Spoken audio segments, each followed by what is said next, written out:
లేనిది ఉన్నట్టు ఊహించుకోవడం, ఉన్నది లేనట్టు ఊహించుకోవడం.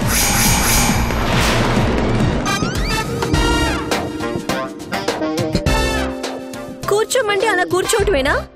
మనకేదో పెళ్ళైపోయినట్టు అంత చనువుగా కూర్చుంటే చూసే వాళ్ళందరూ ఏమనుకుంటారు? నాకు ఒక కత్తి కావాలి.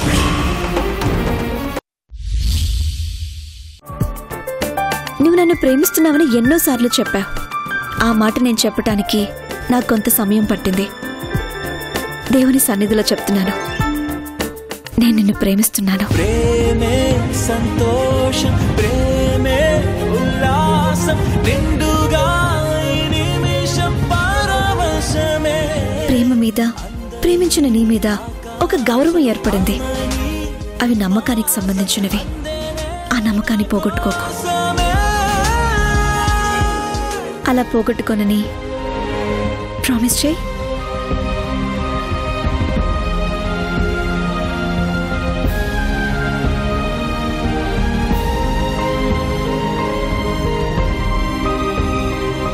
అయితే ఇప్పుడు నేను అన్ని టెస్టులు పాస్ అయిపోయినట్టేనా అండి? నా వైపు నుంచి అన్ని టెస్టులు అయిపోయాయి కాబట్టి ప్రేమిస్తున్నాను అని చెప్పాను. కానీ లాస్ట్ అండ్ ఫైనల్ ఒక టెస్ట్ ఉంది, పబ్లిక్ ఎగ్జామ్ లాంటిది. అందులో పాస్ అయితే ఇంకైపోయినట్టే. అదేం టెస్ట్? కస్తూరి వదిన టెస్ట్. ఆవిడెవరు? మా అన్నయ్య భార్య. మా అడ్రస్ ఇస్తాను, అన్నయ్య వదిన దగ్గరకు వెళ్ళి సంబంధం గురించి మాట్లాడు. వాళ్ళు గ్రీన్ సిగ్నల్ ఇస్తే మన పెళ్ళైపోయినట్టే. అయితే అమ్మా నాన్నకి చెప్పి నేను వెంటనే బయలుదేరుతాను. మా వదంతో కాస్త జాగ్రత్త. మీకైనా టిపికలా? అంటే నీ కంటికి నేను టిపికల్ గా కనిపించానా? అంటే నా మాటకు అర్థం?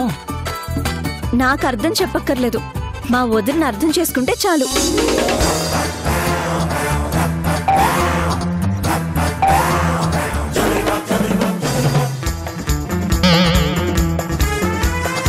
కస్తూరి,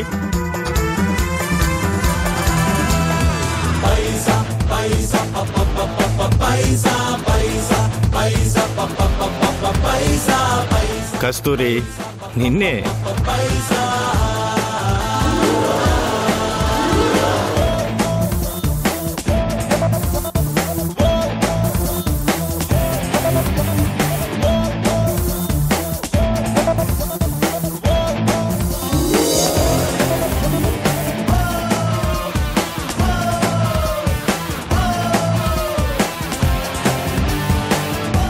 కస్తూరి,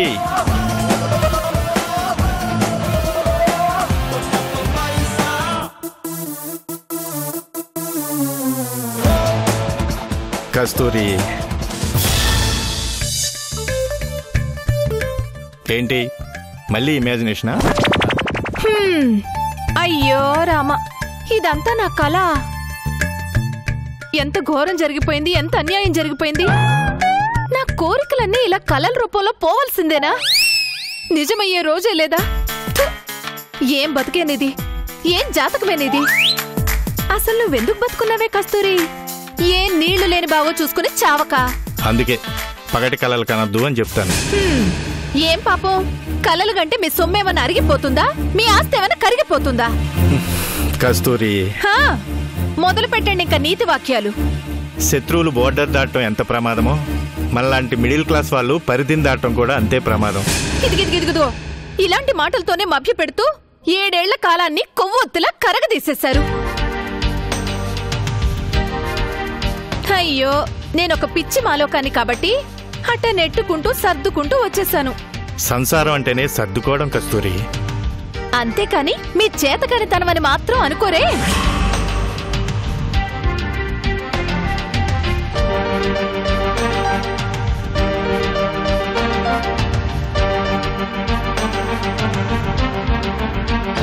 అయినా నేను మిమ్మల్ని ఏమడుగుతున్నాను?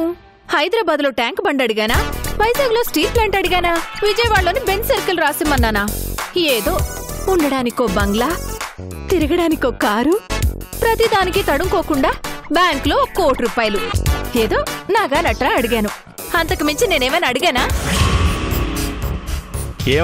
ఏమడిగానంటూ ఆంధ్ర తెలంగాణ 2 అడిగావు కదే. నువ్వు కోరుకున్నట్టు ఏమీ జరగవు. వచ్చే అవకాశాలను వినియోగించుకుంటే అన్నీ జరుగుతాయి.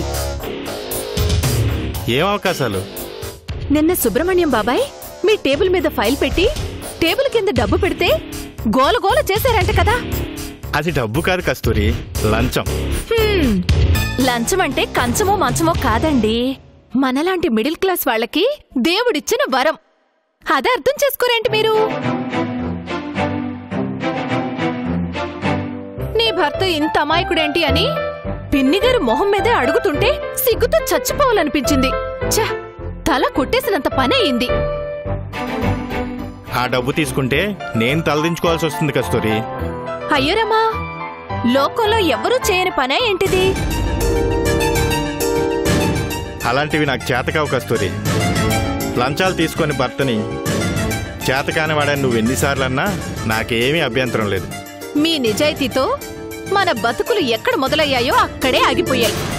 బోడి మీ 15,000 జీతం మన జీవితాలని ఏమాత్రం మార్చదు. మీరింకా ఈ గుమస్తా ఉద్యోగాలు పట్టుకుని వేలాడితే ఈ జన్మకు మనం బాగుపడినట్టే. చేయడానికో పని, ప్రేమించడానికో వ్యక్తి, జీవించడానికో ఆశ ఉన్నవాళ్ళు ఎప్పుడూ సంతోషంగానే ఉంటారు కస్తూరి. మీరు ఖాళీగా ఉంటే కొటేషన్లు రాసుకోండి, నా మీద మాత్రం సెటైర్లు వేయకండి. నేను చెప్పేవి నిజాలు కస్తూరి. మీ నిజాలు మీ దగ్గరే దాచుకోండి. నా బాధ కాసేపు వినండి. నాకు ఆఫీస్కి టైం అవుతుంది, నేను బయలుదేరుతాను.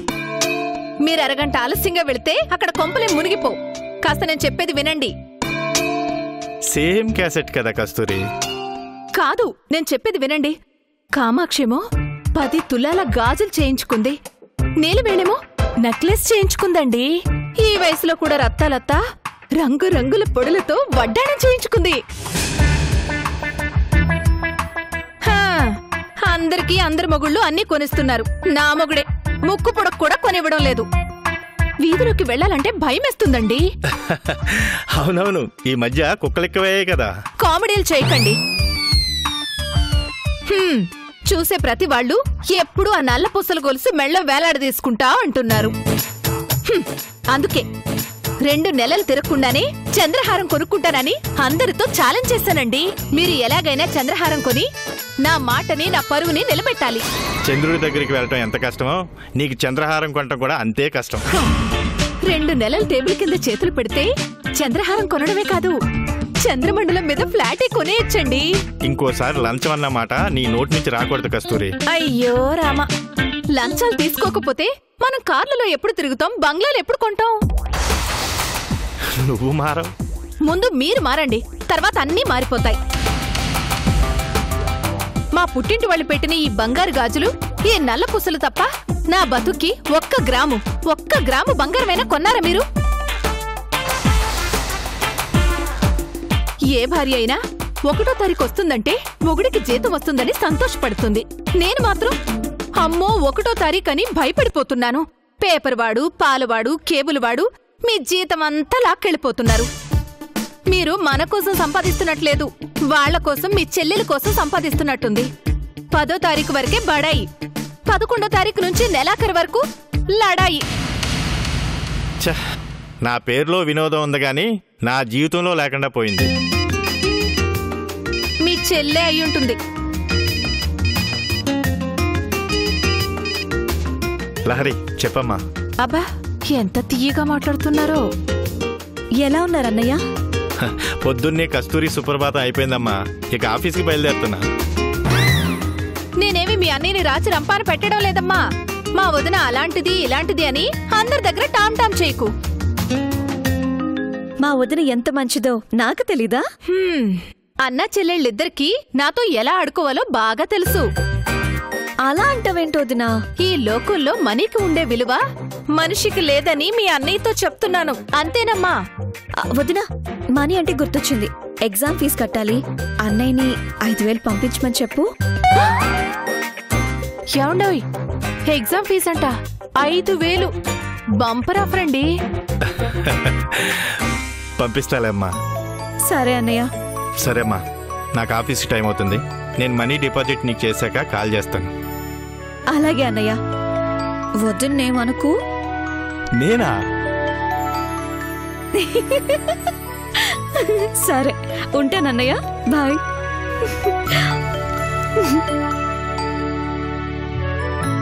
చెల్లెలు అడగగానే ఎందుకు ఏంటి అని ఒక్క మాట కూడా అడగరు. ఎగ్జామ్ ఫీజు అని చెప్పింది కదా. నాకు కూడా 5,000 కావాలి. ఎందుకు? నేను చీర కొనుక్కోవాలి. ఇప్పుడెందుకు? ఏదైనా ఫంక్షన్ ఉందా? అవును మరి, ఫంక్షన్లు వస్తే 10,000 పెట్టి పట్టు చీరలు కొనిస్తున్నారు కదా. అది కాదు కస్తూరి, ఈ మంత్ కాస్త బడ్జెట్. నాయనా బడ్జెట్ పద్మనాభం, నువ్వేం చేస్తావో నాకు తెలీదు. నాకు మాత్రం 5,000 కావాలి అంతే. ఇక బయలుదేరండి, వెళ్ళండి. అయ్యో రామా.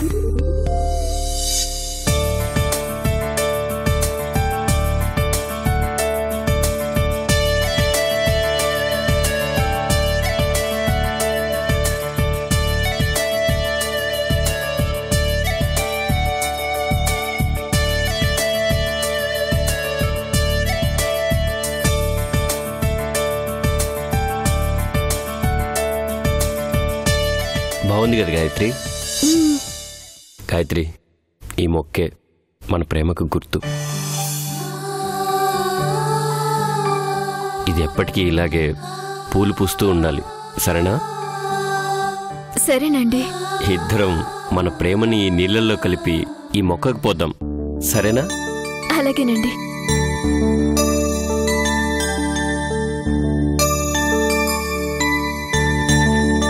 గాయత్రి, నేను ఒక మంత్రం చెప్తాను, ఆ మంత్రాన్ని జపించుకుంటూ నీళ్ళు పోద్దాం. అవును, ఏం మంత్రం? ఓం ప్రేమాయ నమః. రెడీ? 1 2 3. ఓం ప్రేమాయ నమః. ఓం ప్రేమాయ నమః. ఇద్దరం ఒకేసారి జపించాలి. ఓం ప్రేమాయ నమః. ఓం ప్రేమాయ నమః.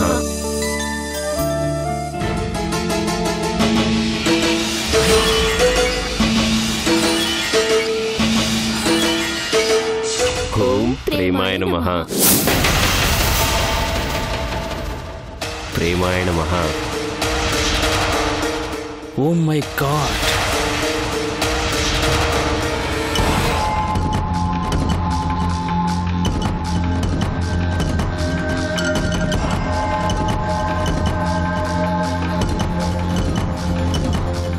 నో డౌట్ కిరణ్ ఫైనల్ స్టేజ్లో ఉన్నాడు.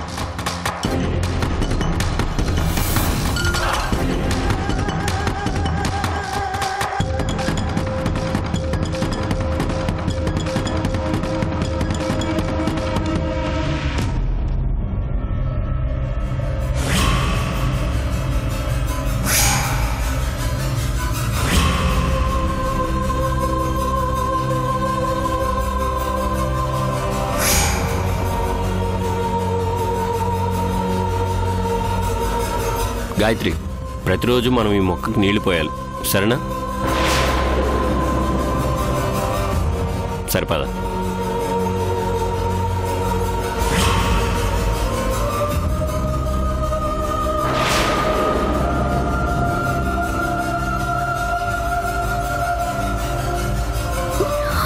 ఏంటి డాక్టర్ ఇదంతా? నా కిరణ్కి ఏమైంది? పరిస్థితి చేదాటిపోయింది గాయత్రి గారు.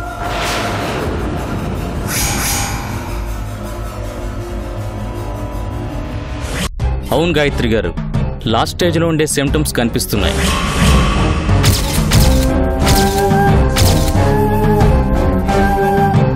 ఇప్పుడు మీకు కొన్ని విషయాలు చెప్తాను, ధైర్యంగా వినండి. తనకున్న డిసీజ్ని బైపోలార్ డిసార్డర్ అంటారు.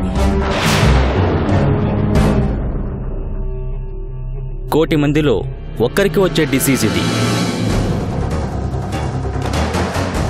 ఈ డిసీజ్కి ట్రీట్మెంట్ తప్ప క్యూర్ ఉండదు. చాలా ప్రమాదకరమైన డిసీజ్ ఇది. మొదటి స్టేజ్లో కోపం, చిరాకు, అసహనం ప్రదర్శిస్తారు.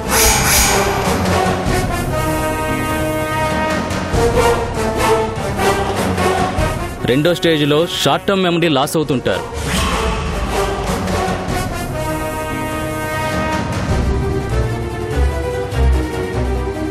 మూడో స్టేజ్ భయంకరమైన స్టేజ్. చంపడానికైనా చావడానికైనా వెనకాడరు.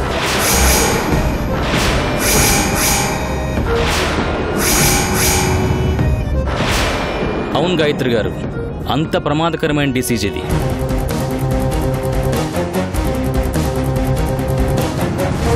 ఈ డిసీజ్ను మొదటి స్టేజ్లో గుర్తించినప్పుడే తన ఫ్రెండ్కి చెప్పాను. అతను ఆ విషయం మీ దగ్గర ఎందుకు దాచాడో తెలియదు. పైగా మీరు కూడా సైకియాట్రిస్ట్ అని అబద్ధం చెప్పాడు.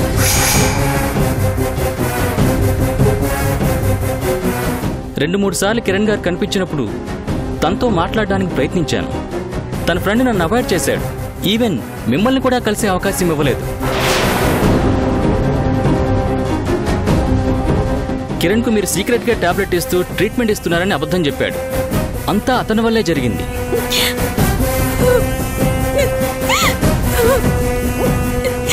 ఇదంతా నిజమని నేను నమ్మలేకపోతున్నాను డాక్టర్. మీరు నిజమని నమ్మడానికి ఒక్క ఇన్సిడెంట్ చాలు.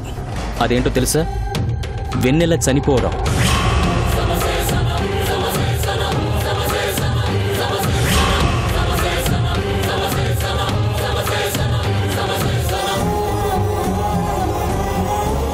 మీకోసం తను ఎంతో ప్రేమగా తీసుకొచ్చిన లోబర్డ్ వెన్నెల ఎలా చనిపోయిందో తెలుసా? కిరణ్ అతి దారుణంగా గోడకేసి కొట్టి చంపేశాడు.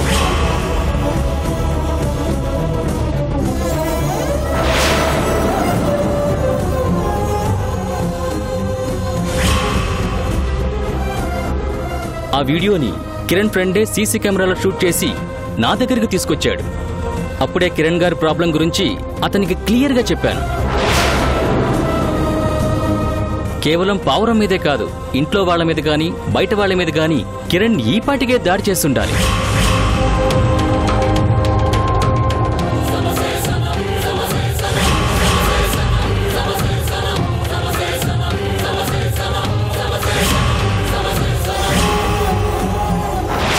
తను గతం మర్చిపోవడం, మీరు పక్కన లేకపోయినా ఉన్నట్టు ఊహించుకోవడం అన్నీ ఫైనల్ స్టేజ్ లక్షణాలు. మీరు తట్టుకోలేని ఇంకో భయంకరమైన నిజాన్ని చెప్తాను వినండి. ఏదో ఒక క్షణంలో తన బ్రెయిన్ సూసైడ్ అటెంప్ట్ చేయమని క్రియేట్ చేస్తుంది. ఆ క్షణంలో తను సూసైడ్ అటెంప్ట్ చేసినా మీరు ఆశ్చర్యపోవాల్సిన అవసరం లేదు.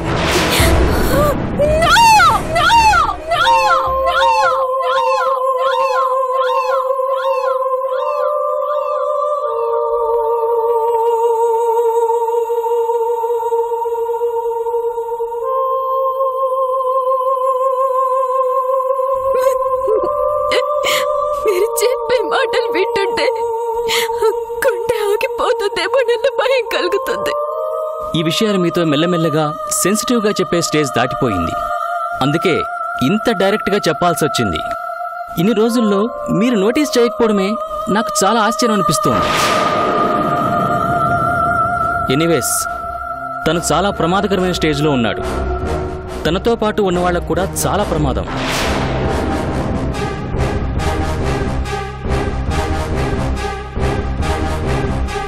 మామూలుగా అయితే ఇలాంటి వాళ్ళని మెంటల్ హాస్పిటల్లో అడ్మిట్ చేయాలి.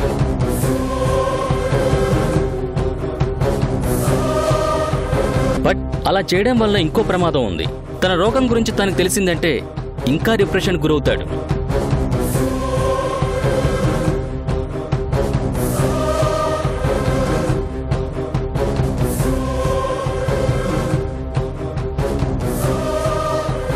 నా భర్తను ఎలాగైనా కాపాడండి డాక్టర్. ఏదో ఒకటి చెయ్యండి డాక్టర్. మెడిసిన్ వాడు చూడడమే చివరి హోప్. కానీ అతనితో మీరు చాలా జాగ్రత్తగా ఉండాలి. ఎంత ప్రమాదమైన నా భర్తను నేను జాగ్రత్తగా చూసుకుంటాను.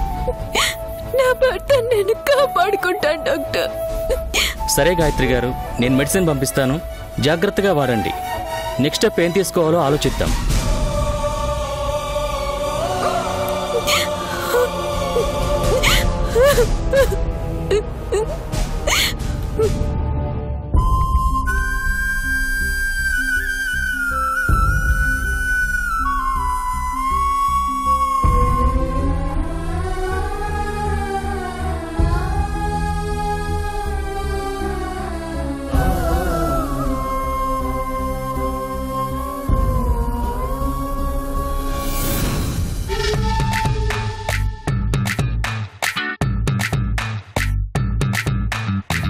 కారుల్లో తిరగాల్సిందాన్ని ఇలా కాలి నడకం తిరుగుతున్నాను.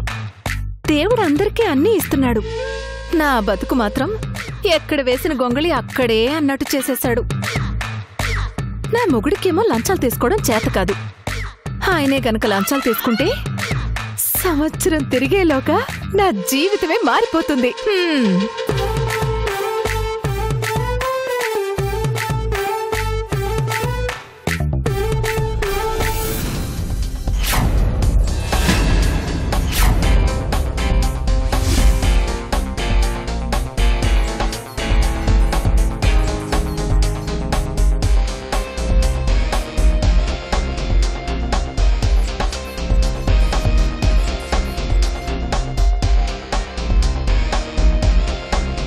మౌనికలా ఉందే.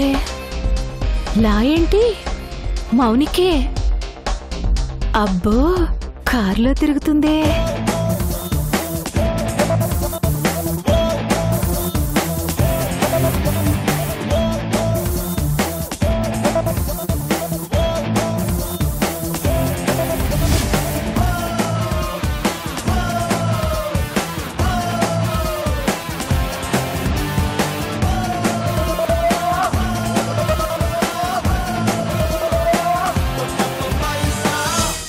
ఓకే, థ్యాంక్స్ అండి. అలాగేనండి.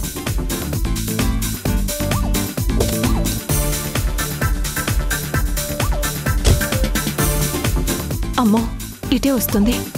నన్ను ఇలా చూసిందంటే ఇంకేం లేదు, నా పరువంతా పోతుంది.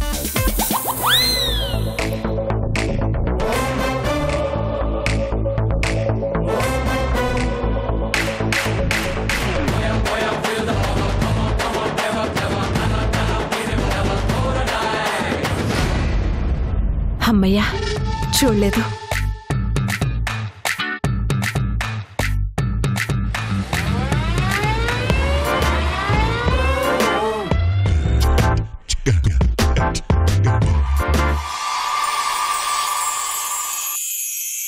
కస్తూరి,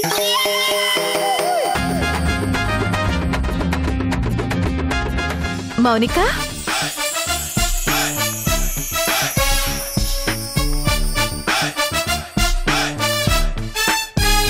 మా ఆయన వీకే సాఫ్ట్ సొల్యూషన్స్ కి సీఈఓ. అవునా? అవును మరి. వి అంటే వినోద్, కే అంటే కస్తూరి. యాండి, కస్తూరి వాళ్ళ ఆయన వీకే సాఫ్ట్ సొల్యూషన్స్ కి సీఈఓ అంట.